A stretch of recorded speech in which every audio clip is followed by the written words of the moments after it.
pastor Edson falou sobre a reforma e eu e o Jeff ficamos responsáveis de falarmos sobre o movimento de restauração.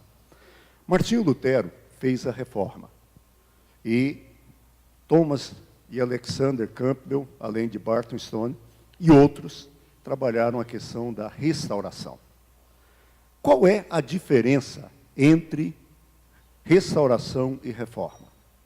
A restauração, a pastor Edson frisou muito bem isso, Lutero não queria sair da igreja. Ele não queria mudar a liturgia da igreja. Ele queria consertar alguns defeitos que estavam muito claros e muito visíveis. Já os restauracionistas, eles não querem só isso, eles querem voltar à igreja do Novo Testamento. Nós somos um movimento que quer ser como era a igreja do primeiro século. É isso que nós queremos ser. É isso que é o nosso ideal de vida. Eu gosto de dizer o seguinte, quando você vai fazer uma reforma, você contrata um pedreiro ou um pintor, no máximo, um mestre de obras. Ele não tem preocupação de como era no início, ele quer deixar funcional agora. Quando você vai fazer uma restauração, aí já não serve mais só um pedreiro ou só um construtor, tem que ser um artista, porque ele vai olhar como era o original. Tem que ficar como era no original. Aqui em Goiânia nós temos muitas obras de arte déco. O centro da cidade ali, o Palace Hotel, o próprio Palácio do Governo, ele é em arte déco. Por ser construído em arte déco, você vai ver que sempre que se faz uma reforma, tem que restaurar do jeitinho que era. Tem que manter os afrescos, tem que manter a cor. Isso é restauração. E o nosso movimento, eu sempre brinco, né, eu sempre falo para as pessoas o seguinte, nós não somos reformados, nós estamos um passo à frente, nós somos restaurados. Nós somos um movimento de restauração. Nós queremos voltar a ser a igreja do Novo Testamento. Como o Jeff disse, nós somos a junção de vários movimentos. E vários movimentos em vários lugares que tinham os mesmos ideais. Houve um mover de Deus caminhando nessa direção.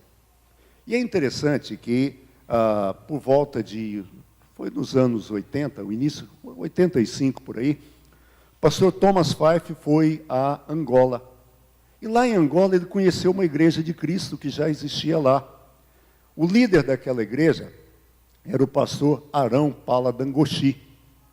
Até depois o pastor Thomas Fife convidou, ele veio ao Brasil, visitou o Brasil, dessa vinda dele, depois veio Teca, que estudou na nossa faculdade.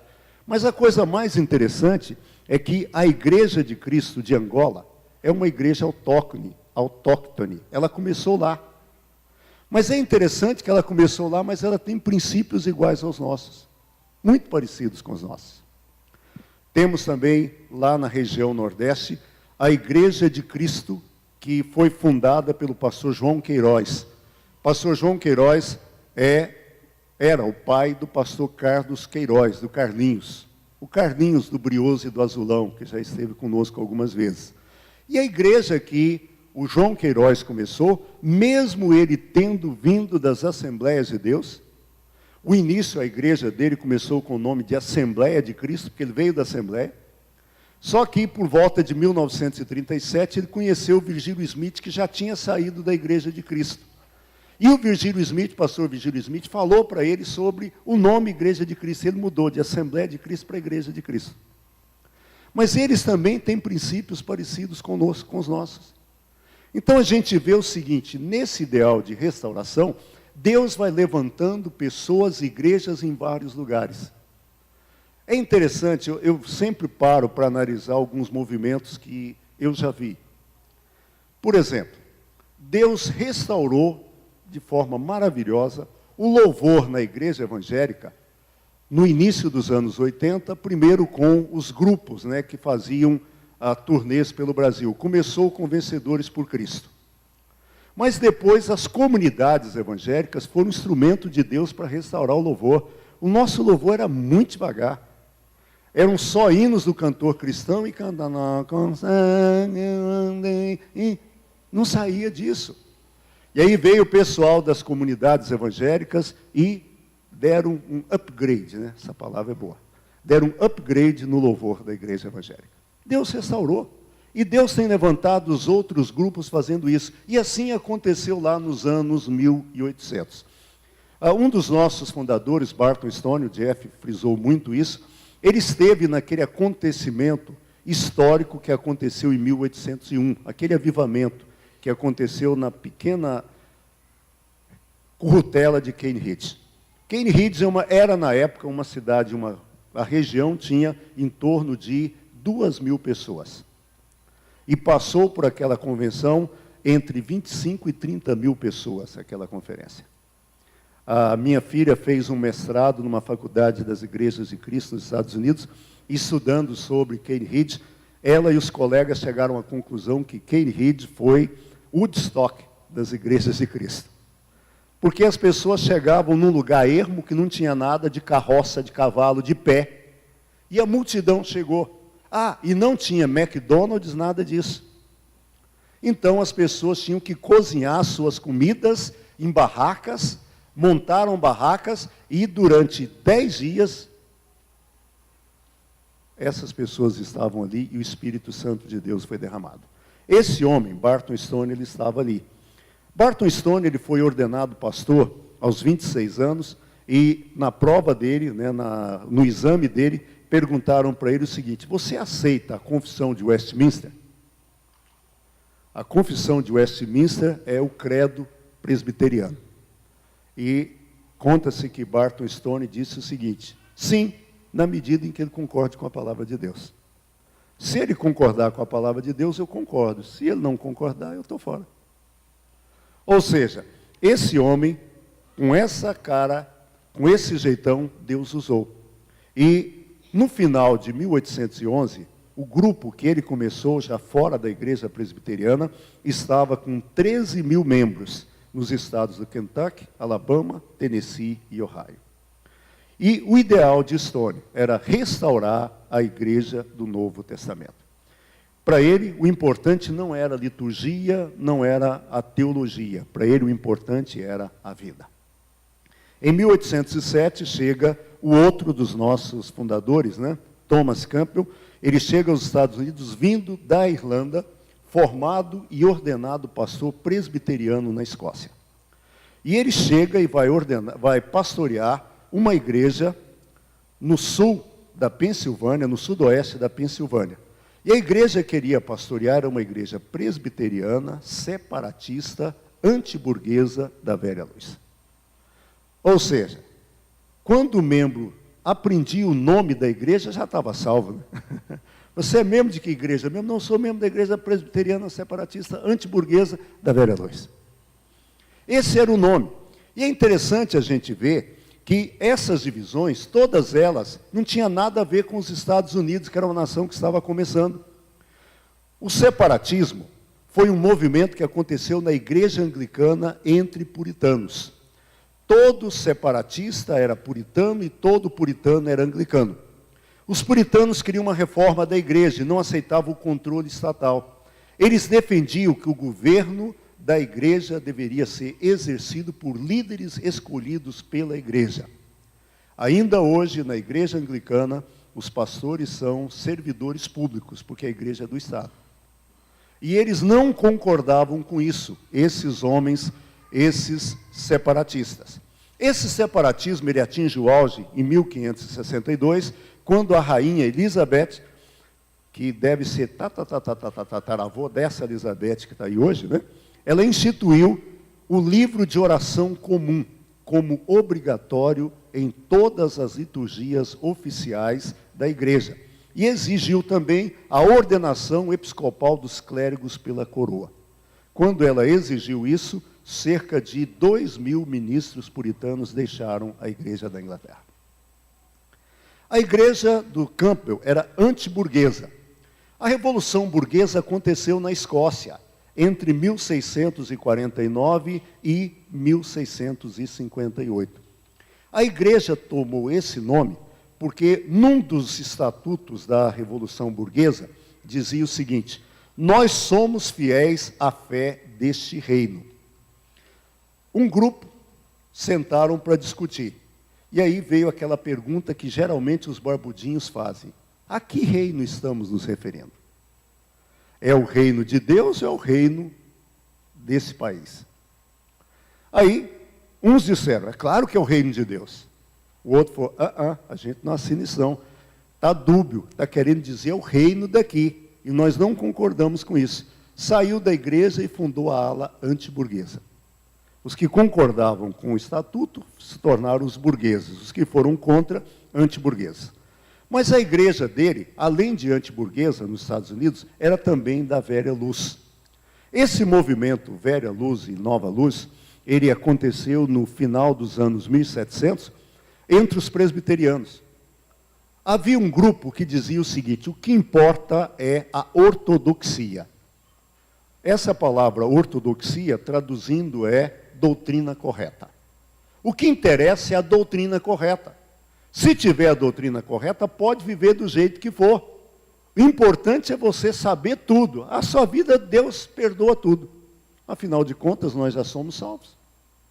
E havia um outro grupo que dizia, opa, para lá. Não basta ter a doutrina certa, tem que ter a vida santa.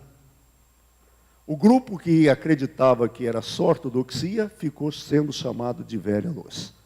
O que acreditava que além da ortodoxia, tinha que ter também vida, passou a se chamar Nova Luz.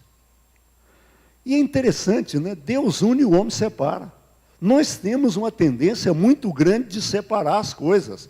Nós queremos fazer as coisas do nosso jeito. E é interessante, irmãos, vocês não sabem a pressão que o presidente desse concílio tem por pastores que querem que o concílio tenha a mão forte. Não, não quer ser igual a gente, sai fora. Para com isso. Não, tem que ser do nosso jeito. Mas qual é o nosso jeito? De que jeito nós somos? Nós não temos jeito. Nós somos simplesmente cristãos. Amém? Só isso. Nada mais do que isso. E eu sempre falo com isso, eu estava conversando lá em Santa Catarina com o pastor Ismael. Falei, Ismael, a igreja de Cristo é assim, tem grupo que é extremamente pentecostal, que você vai no culto e você acha que você está numa ableia.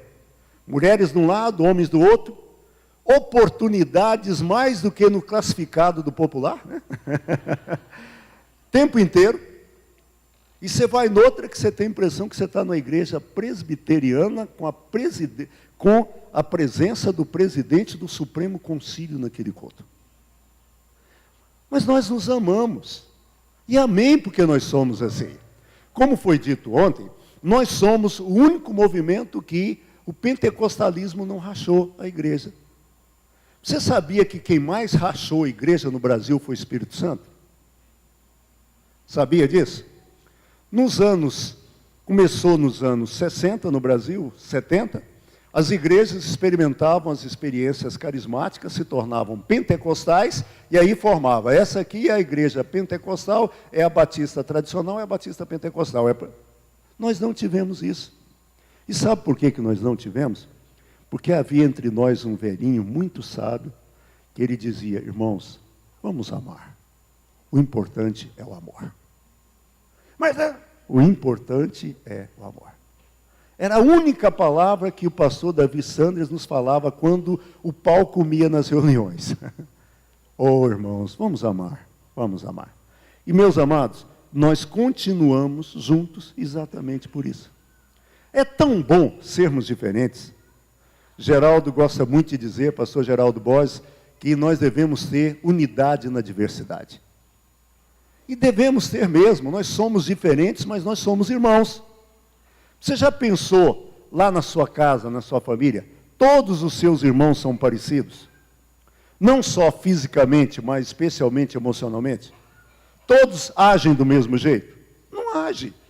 Por que a gente quer agora que na igreja haja um padrão? Não tem. Irmãos, no nosso início, nós não era para sermos uma denominação, nós éramos um movimento. Por isso, aqueles homens queriam ser simplesmente cristãos. Esse homem, Thomas Campbell, ele escreve um documento que é considerado o nosso primeiro documento, que é a Declaração de Discurso, que foi publicado, que foi escrito, né, no dia 7 de setembro de 1809.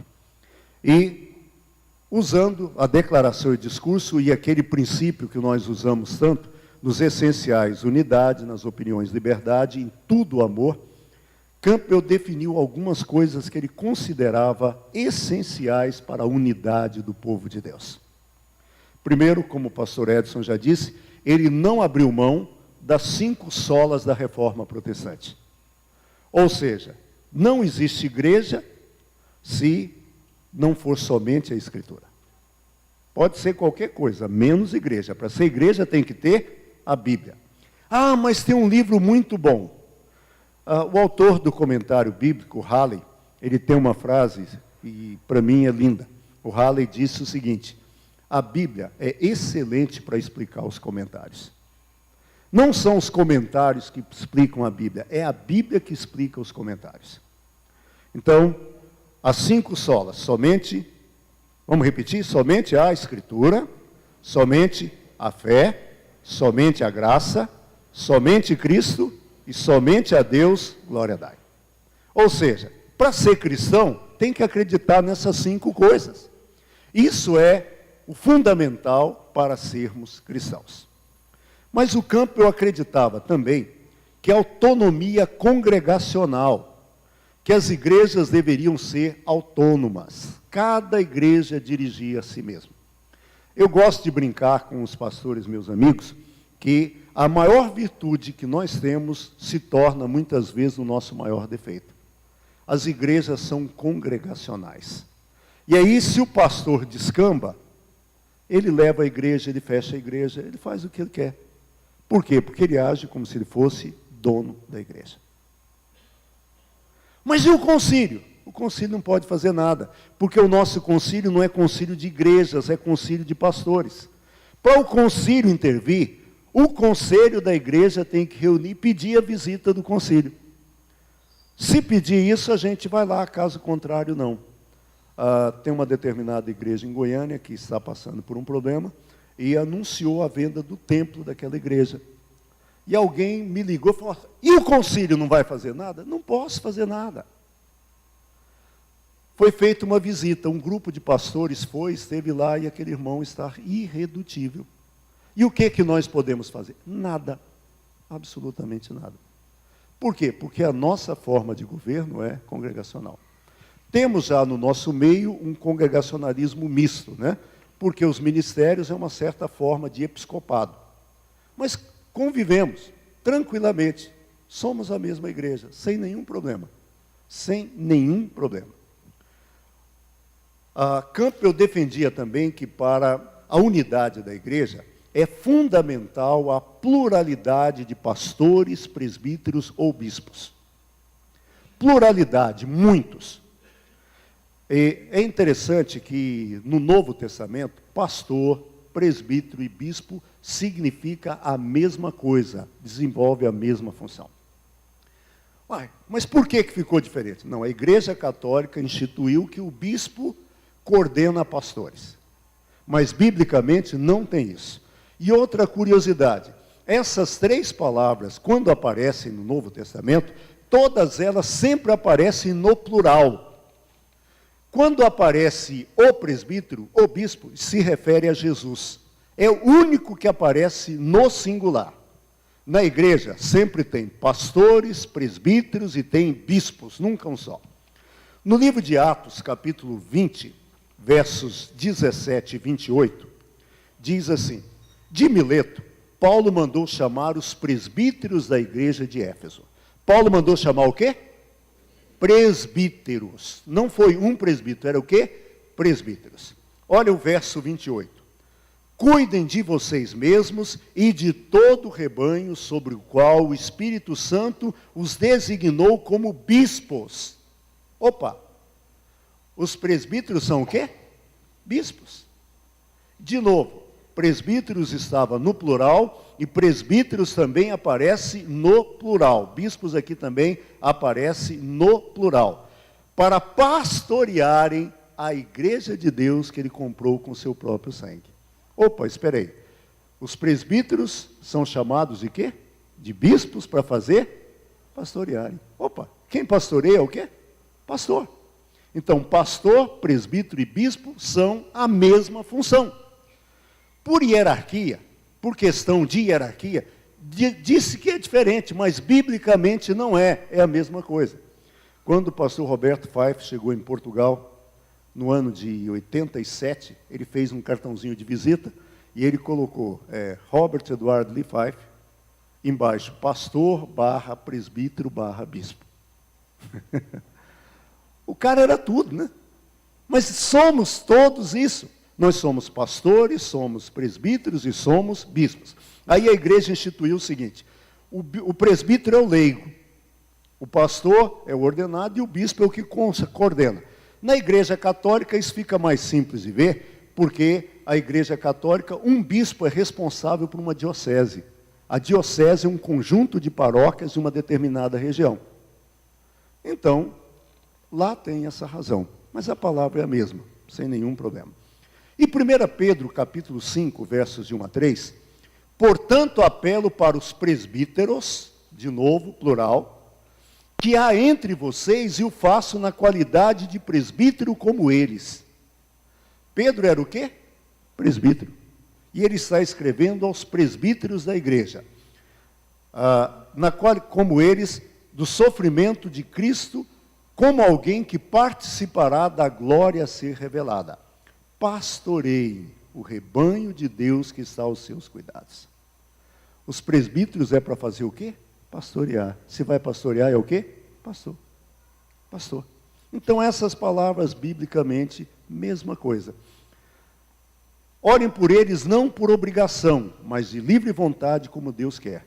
Não façam isso por ganância, mas com o desejo de servir. Não hajam como dominadores dos que foram confiados a vocês, mas como exemplos para o rebanho. Opa! Pedro diz que o pastor também é ovelha, porque ele tem que ser modelo para o rebanho. Para ser modelo para o rebanho, ele tem que ser ovelha. É isso que nós somos. Então, Campbell dizia o seguinte: olha, a unidade vai ficar mais fácil se houver autonomia congregacional e pluralidade de pastores. Outro ponto que para o Campbell era fundamental: a ceia do Senhor semanalmente. Pastor Edson falou sobre os reformadores, né? E todos eles tinham esse conceito, que a ceia era semanal. Eu vou chegar nisso, vou aprofundar mais, então vou passar rapidinho aqui. E batismo por imersão, para remissão de pecados. Ou seja, nós acreditamos que os pecados são perdoados no instante em que a pessoa desce as águas do batismo. Esses movimentos de Stone Campbell se uniram em 1835, numa reunião na cidade de Leston, no estado do Kentucky. A unidade dos movimentos foi iniciada, começou a se conversar em 1824, ou seja, demorou 11 anos de conversa para que eles pudessem caminhar juntos. E isso aconteceu apesar das grandes diferenças que eles tinham. Por exemplo, Barton Stone, ele acreditava que Deus é Pai, que Deus é Filho e que Deus é Espírito Santo. Mas ele não aceitava o termo trindade. E ele dizia o seguinte: eu não posso aceitar aquilo que não está na Bíblia. Como um dos nossos lemas, né, onde a Bíblia fala, nós falamos, onde a Bíblia não fala, nós nos calamos. Eu falo, não, isso eu não posso aceitar. Mas é interessante que Campbell aceitava e os dois conversaram e passaram a aceitar. Campbell não aceitava a distinção entre clero e leigos, porque para ele era antibíblica. Campbell aceitava o sacerdócio universal de todos os crentes, já Stone não aceitava. Stone achava que para dirigir um culto, para pregar, para fazer a ceia, para ministrar o batismo, tinha que ser um pastor ordenado. E é interessante, meus amados, que ainda hoje tem denominações no Brasil que são assim. Só tem ceia se o pastor for lá.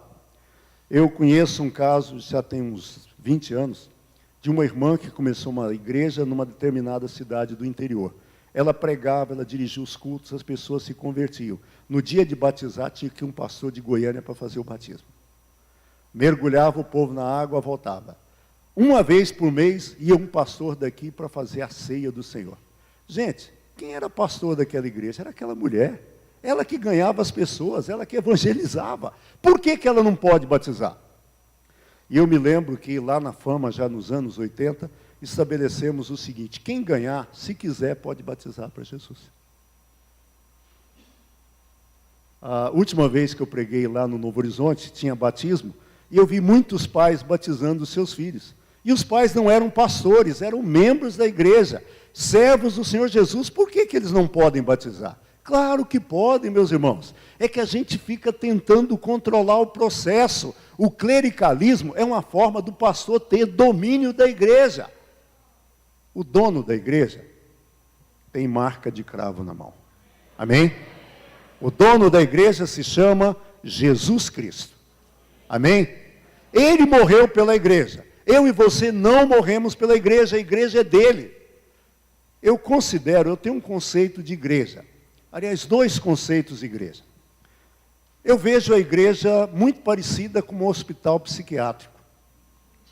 O cara chega doidão lá na igreja, como o Wesley e a Marlene, e aí o Espírito Santo vai tratando, eles ficam tão normal que a família já não aceita eles muito bem.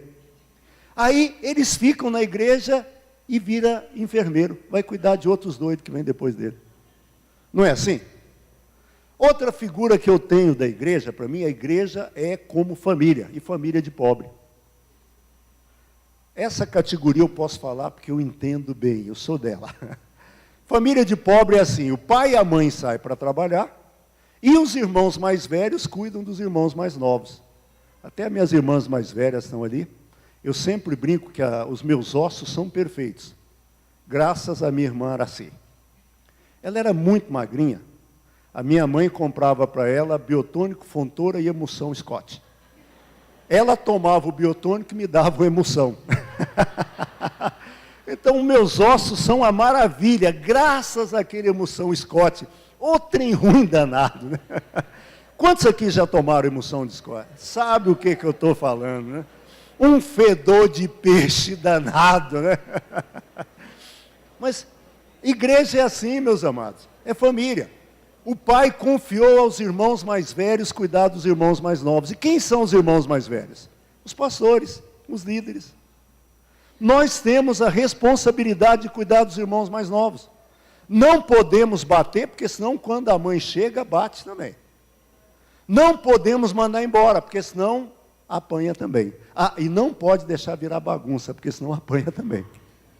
É desse jeito o pastorado, irmãos. Como pastor, a gente não tem o direito de mandar ninguém embora. Eu não gosto de você, não. Sai da minha igreja. A igreja não é minha. A igreja é do Senhor Jesus. Mas também não pode deixar o cara viver no pecado. Tem que disciplinar. Para mim, igrejas são essas duas coisas. Então, por isso, eu creio que o Campbell estava muito certo quanto não haver distinção entre clero e leigo. Somos todos iguais. Nada disso. E já ouvi algumas coisas, né, no passado, de o pastor brigando com a igreja, né, que é outra coisa absurda, né, o pastor brigar com a igreja. Eu tenho sempre em mente, Edson, uma palavra que você me falou quando você foi pastorear a igreja do Plano Piloto. Eu perguntei para ele, falei: Edson, você não tem medo de estar indo pastorear a igreja do Plano, não? Aquela igreja é cemitério de pastor, porque já tinha matado alguns pastores lá, né? E aí o pastor Edson olhou para mim e falou: não, eu não acredito que tenha igreja problema, eu acredito que tenha pastor problema. E pelo visto, eram os pastores mesmo, porque já está lá há 22 anos, né, Edson? 22 ou 32? 23 anos. Então, meus amados, é isso, a igreja é assim. Temos que entender o que nós somos, não tem distinção. Já vi pastores dizer: irmão, você sabe por que aqui onde eu estou é mais elevado? É porque eu estou acima de você. Ô, cabecinha oca, né? Acima está Jesus, nós somos iguais. Somos iguais. Pastores, membros. Não existe isso, não. E sabe o que é interessante, amados? A igreja que a minha filha pastoreia nos Estados Unidos, eu voltei dos Estados Unidos definido. Falei: gente, olha, Por favor, não me chame de bispo, não me chame de apóstolo, eu quero ser chamado de doutor. Porque nos Estados Unidos todo pastor é doutor. Mas eles são doutor porque eles fizeram um curso. E, por exemplo, a igreja que a minha filha frequenta, o pastor da igreja é o Dr. Ross. Mas eu não vi ninguém na igreja dele chamando ele de doutor, é o Ross. Eu não vi ninguém na igreja dele chamando ele de pastor, é Ross. É o nome dele, irmãos. Na minha igreja, a gente tem que ter essa intimidade, nós somos família. Se eu precisar de um título para ser respeitado, eu não mereço respeito. Me chama de pastor, porque senão a gente... Para com isso, meu amado. O que a pessoa tem é te respeitar como pastor, não te chamar de pastor, não precisa disso, não. Somos todos iguais. Nada mais do que isso. E isso é uma distinção nossa. Outra coisa, Stone era carismático e aceitava as manifestações pentecostais para os dias de hoje. Campbell, de jeito nenhum, era presbiteriano até dizer chega. Isso nunca. Mas os dois cederam, e é isso que fez a diferença. Quanto ao nome, Stone achava que o nome correto seria cristãos. Já Campbell preferia discípulos. Prevaleceu cristãos. E é interessante vermos que, apesar de todas essas diferenças, esses homens caminharam juntos. Estávamos lá em Simplício Mendes, na convenção das igrejas de Cristo do Nordeste, estávamos eu, o pastor Edson, o pastor Salles e o pastor Antônio, numa reunião com os pastores à tarde, um pastor lá da Paraíba, falou, pastor, como é que a gente fica aqui? Eu sei que a igreja, o concílio não aceita apóstolos. Eu falei, o quê? Não, irmão, peraí, você está equivocado. Não é isso. O concílio não ordena, mas isso é uma coisa da igreja local. Se a igreja local quer usar, amém, a gente respeita. Porque isso é da igreja local. Gente, nos essenciais, unidade. Isso não é essencial. O título, pastor, presbítero, bispo, você quer usar lá? Usa, amém. A gente vai andar junto do mesmo jeito. Porque isso não é essencial. Nos essenciais, sim, unidade. Nas outras coisas, a gente anda junto. E isso a gente tem que entender. Ou seja, não proibimos e não forçamos ninguém a ser. Se você quer usar, se a sua igreja te reconhece assim, amém. Sem nenhum problema. Não precisamos nos dividir por causa disso. E os fundadores da Igreja de Cristo, eles diziam o seguinte, podemos discordar sempre, dividir nunca. Discordar faz parte, gente. Agora, divisão, não dá. Porque divisão é heresia. A palavra divisão significa heresia. E sempre que a igreja divide, ela se torna uma igreja herética. Então não precisamos dividir. Nós temos alguns distintivos doutrinários. Nessa tentativa de restaurar a igreja do Novo Testamento, as igrejas de Cristo têm dado ênfase em certas áreas negligenciadas por outros movimentos históricos semelhantes. Por exemplo, batismo bíblico para nós não é um mero ritual para se tornar membro da igreja, da denominação ou da igreja local, mas é o ponto culminante da conversão em que o crente fisicamente passa por uma experiência que representa a morte, o sepultamento e a ressurreição, mostrando assim o início de uma nova vida. Conheço uma determinada igreja aqui em Goiânia, que se um membro da mesma denominação vai para aquela igreja, o pastor batiza ele de novo. Porque para ele o batismo é da igreja local. É uma forma de o camarada mostrar que é um rito de entrada. Irmãos, biblicamente não é assim. Quando Paulo fala lá das 7 unidades lá em Efésios, ele diz que há quantos batismos? Um só batismo. Uma só fé e vai daí por lá, né? A ceia do Senhor para nós não é uma observância ocasional ou facultativa, mas é o ponto central dos cultos no dia do Senhor. Acreditamos que Jesus tenha deixado 2 ordenanças ou sacramentos para a sua igreja, que é batismo e ceia do Senhor. O batismo, biblicamente, é feito por imersão. Por que o batismo, biblicamente, é feito por imersão? Porque ele simboliza a morte, o sepultamento e a ressurreição. Se é por aspersão, se você joga água, você já viu alguém ser sepultado jogando um montinho de terra na cabeça? Não. Para ser sepultado, o que você faz? Você fura um buraco, joga o defunto lá dentro e joga a terra por cima. E por isso nós batizamos por imersão. E mais, se você olhar alguns textos bíblicos, né, você vai ver, por exemplo, o eunuco. Ele está andando na carruagem com Filipe, e ele diz para Filipe, eis aqui a água, o que impede que eu seja batizado? E o texto diz que eles desceram da carruagem, entraram na água, ele foi batizado e saíram da água. Ora, se batismo fosse por aspersão, eu tenho certeza que aquele eunuco carregava uma vasilhinha de água, porque não tinha poços na beira da estrada, então a pessoa tinha que levar comida e água. Mas ele falou, aí tem água, ele desce e batiza. João batizava onde? Às margens do rio Jordão. No livro de Romanos, capítulo 6, verso 4, portanto, fomos sepultados com ele na morte por meio do batismo, a fim de que, assim como Cristo foi ressuscitado dos mortos mediante a glória do Pai, também nós vivamos em uma vida nova. Ou seja, o batismo, quando você mergulha a pessoa, você está matando o velho homem. Quando ele levanta, está nascendo um novo homem, nascendo segundo Cristo Jesus. Amém? Para nós, batismo é isso. E o batismo é feito na autoridade do Pai, do Filho e do Espírito Santo, batizando-se exclusivamente crentes arrependidos. Por isso não batizamos crianças. Atos 2:38, Pedro respondeu, arrependam-se e cada um de vocês seja batizado em nome de Jesus Cristo para perdão de pecados, e receberão o dom do Espírito Santo.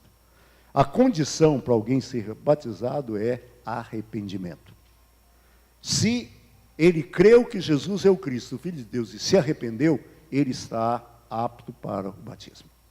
Não há qualquer exigência, a não ser uma confissão pública de fé no Senhor Jesus Cristo, o Filho de Deus, Redentor e Salvador. Atos 8, 36 a 38, prosseguindo pela estrada, chegaram a um lugar onde havia água. O eunuco disse, olha que água. Que me impede de ser batizado? Disse Filipe, você pode, se crê de todo o coração. O eunuco respondeu, creio que Jesus Cristo é o Filho de Deus. Assim deu ordens para parar a carruagem. Então Filipe e o eunuco desceram a água e Filipe o batizou. Note bem, Filipe perguntou para ele, você é casado no civil? Você ainda fuma? Você ainda bebe? Não, ele não perguntou nada disso. Ele perguntou o seguinte, olha, você crê de todo o seu coração? Creio. Pronto, então vamos descer e vai ser batizado. E deixa eu dizer uma coisa para os irmãos que aprendi com o pastor Tomás lá nos anos 80. Muitas pessoas chegaram à igreja e não eram casadas civilmente, viviam juntos há muitos anos. E batizamos alguns casais, e eles não eram casados. Não falamos nada, pouco tempo depois eles querem casar no civil. Pouco tempo depois, as igrejas estão fazendo casamento coletivo. A pastora Ione começou uma igreja lá em Santo Antônio do Descoberto e muitas pessoas desceram as águas assim. Ela falou, pastor, eu vou ter que fazer casamento coletivo, porque o povo tudo quer casar. Eles não eram casados, não, mas agora que eles têm Jesus, eles querem casar. Irmãos, muitas vezes nós dificultamos muito a entrada das pessoas no reino dos céus. Tem que passar por uma classe de catecúmenos e aprender no mínimo um ano. Depois vai ficar de prova mais um ano. Se você não desistir, você batiza, né?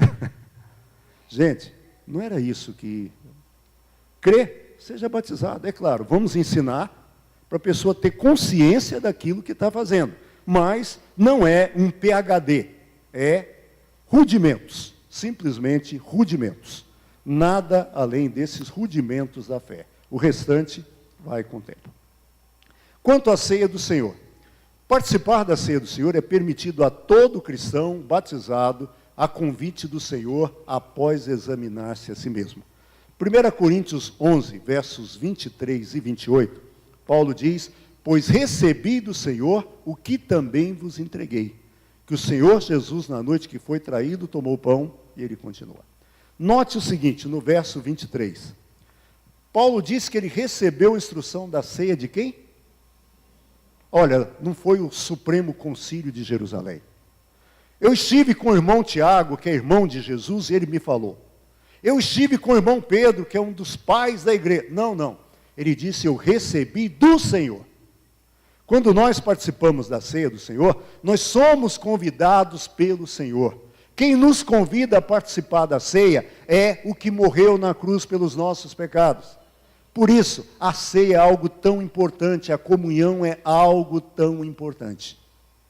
E aí, Paulo diz mais no verso 28, examine-se cada um a si mesmo, e então coma do pão e beba do cálice.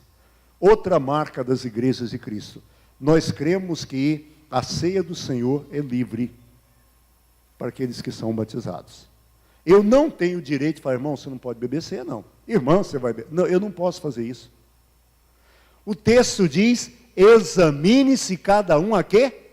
A si mesmo. E assim, coma do pão e beba do cálice. Outro engano que nós adotamos, especialmente da teologia pentecostal.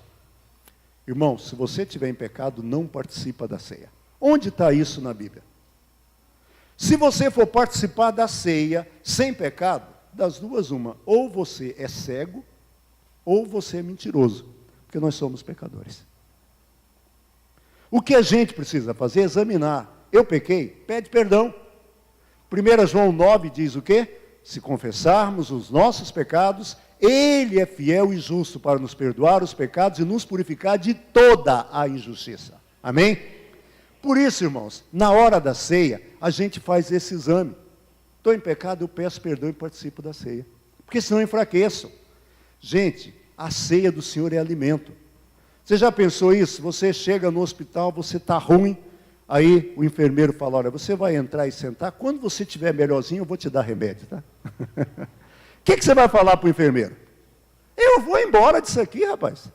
Eu estou doente, eu vou ficar melhor para você me dar remédio? Não, eu quero remédio agora. E a ceia do Senhor é remédio. É um alimento que é remédio. Por isso, a gente examina a ceia, examina a nossa consciência, está em pecado, pede perdão. Pede perdão. E pedir perdão, deixa eu dizer uma coisa que nós cristãos precisamos entender. Quando eu peço perdão, eu estou assumindo o compromisso de tentar não repetir mais. Aí eu vou lá e participo da ceia do Senhor. Participamos da ceia do Senhor a cada primeiro dia da semana. Em Atos capítulo 20, o verso 7, no primeiro dia da semana, reunimos-nos para o partir do pão. E Paulo falou ao povo, pretendendo partir ao dia seguinte, continuou falando até a meia-noite. O texto diz, no primeiro dia da semana. Certo dia, conversando com um pastor, ele veio de uma outra denominação, e ele orou para mim e falou, Gerson, você não tem base bíblica para dizer que a ceia era semanal. Eu falei, por quê? Você só tem um versículo na Bíblia. E eu falei para ele, e você não tem nenhum para fazer mensalmente, então estou melhor que você. Porque pelo menos eu tenho um. Um eu tenho, você não tem nada. Então você está pior que eu. Irmãos, é uma tradição das igrejas de Cristo. Já citei isso outra vez, mas há um tempo atrás tinha um rapaz do Ghana que estava frequentando a igreja. E aí ele falou, olha, meu pai é pastor da igreja de Cristo lá no Gama, lá no Ghana, né, país africano. Eu falei, que bom, graças a Deus. Aí, um domingo, ele chegou, pastor, eu falei com meu pai ontem. E eu disse para ele, pai, eu estou frequentando uma igreja de Cristo. Só que ela é diferente, ela tem instrumentos. Aí eu entendi que ele era da igreja de Cristo não instrumental. E aí meu pai me perguntou o seguinte, tem ceia do Senhor todo domingo? Eu falei, tem, então pode ficar, porque é igreja de Cristo. Essa é uma marca que nós temos, meus amados. Todas as igrejas de Cristo, mundo afora, fazem isso. E é interessante, alguns brasileiros vão aos Estados Unidos e falam, a igreja americana é fria. Não, aquele povo é muito organizado. Eles fazem um culto de 1 hora e 15 minutos. Em 1 hora e 15 minutos tem louvor, tem uma breve meditação para a oferta, tem uma breve meditação e ceia do Senhor, e o pregador prega. E é um sermão bom. É que as pessoas dizem, não, culto bom é aquele de 3 horas. Irmãos, muitas vezes a gente fica cansando as pessoas, repetindo. Aí vai dar um aviso, irmão fulano, o que você tem? Ah, gente, irmão fulano não tem nada, irmão fulano, para que isso? Se a gente disciplinar, E começar na hora, isso é outra coisa que algumas igrejas pecam muito. Irmãos, o culto tem que ter hora de começar. Amém? E tem que ter hora de terminar também. Ah, mas se o Espírito Santo quiser falar? O Espírito Santo fala no tempo propício. E se for um caso especial que o Espírito Santo fala, ninguém sente. Já participei de culto de 5 horas, um envio de missionários, e ninguém foi embora. E era culto de domingo, o povo ficou lá. E terminou e o povo queria conversar. Quando o Espírito Santo faz, pode deixar fazer. Agora, quando você não prepara, não joga a culpa no Espírito Santo, não, porque não tem nada a ver com isso. É organização, gente. Organização. Isso é essencial, isso é bom. Isso a gente precisa fazer. E precisamos entender que, primeiro dia da semana, o ideal seria toda a reunião. Mas o primeiro dia já está de bom tamanho. A administração das ordenanças é feita praticando o sacerdócio universal de todos os crentes. Quem pode servir a ceia? Quem pode fazer a meditação da ceia? Qualquer cristão. Qualquer cristão. Pastor Geraldo sempre brinca, né? Que às vezes ele vai a alguns lugares, alguns cultos que não tem ceia. Ele sai, compra um suquinho de uva, compra uma bolachinha e faz a ceia no carro. É verdade, eu sei disso.